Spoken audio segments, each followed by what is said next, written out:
ಕಡೆ ಬೆಲೆ ಏರಿಕೆಯ ಹೋರಾಟ ಈ ಭಾಗಿಯಾಗ್ತಿದ್ದಾರೆ ಬಹಳಷ್ಟು ಜನ ನಾಯಕರು. ಅದರಲ್ಲಿ ಕೆಲವರು ಅಚ್ಚರಿಯ ಎಂಟ್ರಿ ಕೊಟ್ಟಿದ್ದಾರೆ. ರೆಬಲ್ ಅಂತ ಗುರುತಿಸಿಕೊಂಡಿರುವಂತಹ ಕೆಲವು ನಾಯಕರು ನಿನ್ನೆಯ ಬಿಜೆಪಿಯ ಪ್ರೊಟೆಸ್ಟ್ ನಲ್ಲಿ ಇದ್ರು.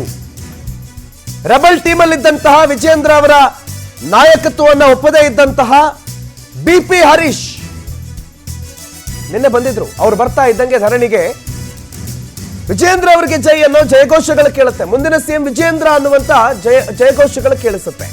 ಯತ್ನಾಳ್ ತಂಡದಲ್ಲಿ ಹಾಜರ ಇರುವಂತಹ ಬಿಪಿ ಹರೀಶ್ ಈ ಹೋರಾಟಕ್ಕೆ ಆಗಮಿಸ್ತಾ ಇದ್ದಂಗೆ ಬಿವೈ ಬೆಂಬಲಿಗರೆಲ್ಲ ಸೇರ್ಕೊಂಡು ಬಿಪಿ ಹರೀಶ್ಗೆ ಒಂಥರ ಇರುಸು ಮುರುಸು ಮಾಡೋ ಪ್ರಯತ್ನ ಮಾಡ್ತಾರೆ. ನೋಡಿ, ಆಗಮಿಸಿದಂತಹ ದೃಶ್ಯ. ನಿನ್ನೆ ಅವ್ರು ಹೋರಾಟಕ್ಕೆ ಬರ್ತಾರೆ ಅನ್ನುವಂಥ ನಿರೀಕ್ಷೆ ಸಾಮಾನ್ಯವಾಗಿ ನಮಗಂತೂ ಇರಲಿಲ್ಲ. ಯಾಕಂದ್ರೆ ಬಹಳಷ್ಟು ದಿನಗಳಿಂದ ರೆಬಲ್ ಟೀಮಲ್ಲಿ ಇದ್ರು. ಬಟ್ ನಿನ್ನೆ ಹೋರಾಟಕ್ಕೆ ಬಂದವರು ಮಾತಾಡಿದ್ದಾರೆ, ಕೇಳಿಸ್ಕೊಳ್ಳಿ.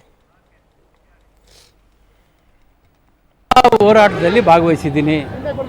ಇದೇನು ಮೊದಲನೇದಲ್ಲ. ವಿಧಾನಸಭಾ ಹೋರಾಟದಲ್ಲಿ ಒಳಗಡೆನೂ ಭಾಗವಹಿಸಿದ್ದೀನಿ. ವಿಧಾನಸೌಧ ಹೊರಗೆ ನಡೆಯುವ ಹೋರಾಟದಲ್ಲೂ ನಾನು ಭಾಗವಹಿಸಿದ್ದೀನಿ. ಮೂಡ ಪಾದಯಾತ್ರೆಯಲ್ಲಿ ನಾನು ಭಾಗವಹಿಸಿದ್ದೀನಿ. ವಾಲ್ಮೀಕಿ ಹಗರಣದಲ್ಲಿ ನಾನು ಭಾಗವಹಿಸಿದ್ದೀನಿ. ಇದೇನು ಮೊದಲನೇದಲ್ಲ.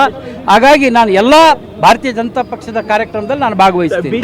ನಿಮ್ಮ ಟೀಮ್ ಅಂತರ ಕಾಯ್ದುಕೊಳ್ತಾ ಇದೆ ಹೋರಾಟದಿಂದ ಸರ್. ಈ ಬಗ್ಗೆ ಏನ್ ಹೇಳ್ತೀರಿ ಅವ್ರಿಗೆ ಸರ್ ಅಂತ? ಅವರು ವಿಜೇಂದ್ರ ಅವರು ಅಧ್ಯಕ್ಷ ಆದಾಗಿಂದ ಅವ್ರು ಯಾರು ಯಾವುದರಲ್ಲೂ ಭಾಗವಹಿಸಿಲ್ಲ.